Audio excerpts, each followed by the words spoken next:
Today I'm going to talk about documenting the account. We need to document the account after every single call. This is number 6 of what happens in a call.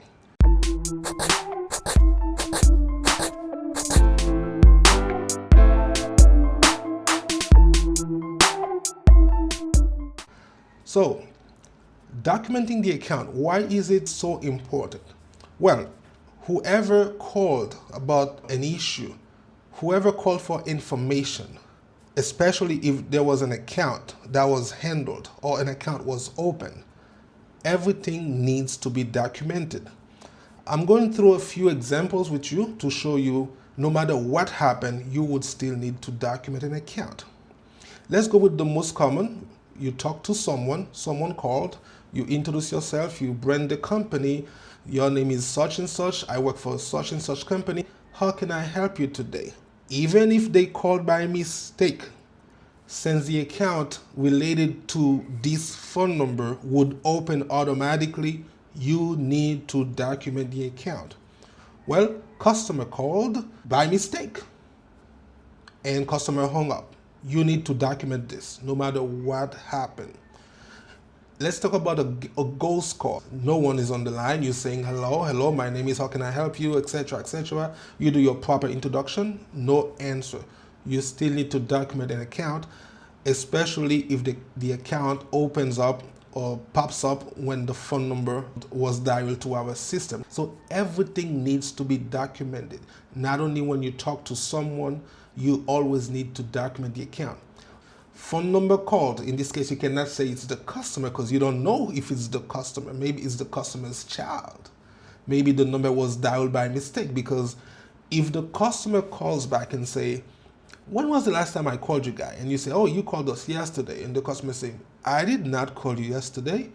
Sorry about that. Let me go ahead and take a look. Oh, I see here on the notes, sir, on the documentation, that you called us by mistake, so no actions were taken on your account, but it was documented.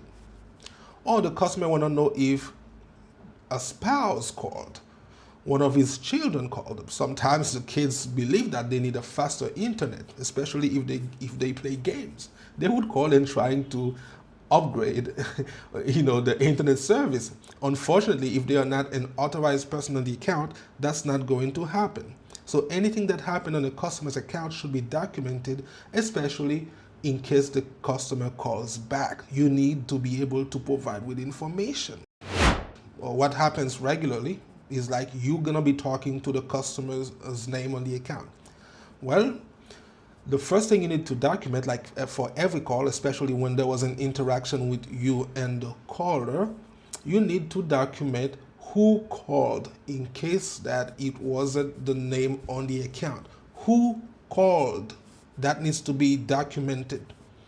Customer's friend, customer's wife, customer's husband, customer's sister, customer's cousin, customer's child needs to be documented. The next thing is what happened. What was the situation? What did you do? What was done? Needs to be documented. Next thing is, was the problem resolved? Was it fixed? Yes. Customer called because some of her channels were not working. Okay, after a reset, refresh, you resend the signal. Did you get the channels back to the customer? Those things need to be documented. If the problem was not fixed over the phone, what did you do next? Did you send a technician to the customer's house, which is called a service call?